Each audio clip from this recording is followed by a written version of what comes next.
So you're creating a new widget for your project, but then you realize something. This font is ass, and you want to change it. So I'm going to show you how to do that.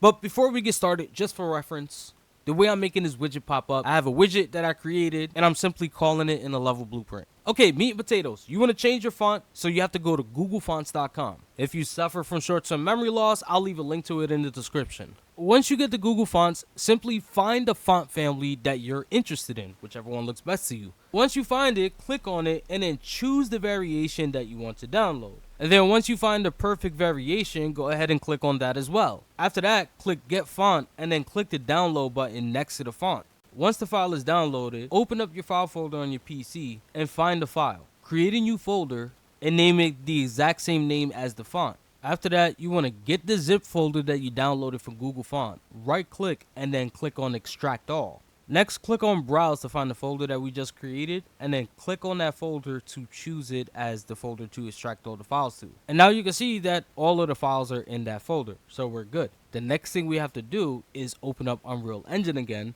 so that we could drop these files into our project. So if you don't have a fonts folder, go ahead and create one. I like to keep things a bit organized. So if you look at my content drawer, I have a folder for UI, and then I have a fonts folder, and then usually I will have a folder for widgets. So I'm just going to create that real quick. And by all means, I'm not trying to make you endure through my OCD. I just like to keep things organized. Anyway, open up your fonts folder. We're going to bring this file from the files on your PC into Unreal Engine. So open up that file where that folder is, and then just grab the folder, not the zip file, the one that we created. Grab that file and just drag it into your fonts folder.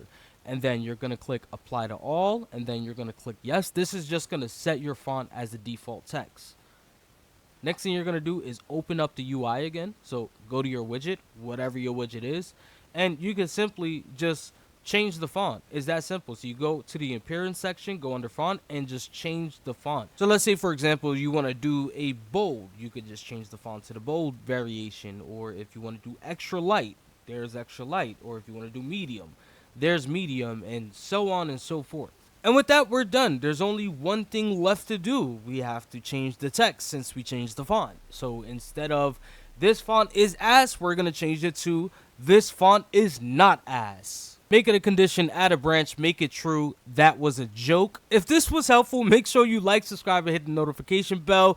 If not for the tutorial, do it for the jokes, bro. Do it for the jokes, because they're funny, right? They're funny, right?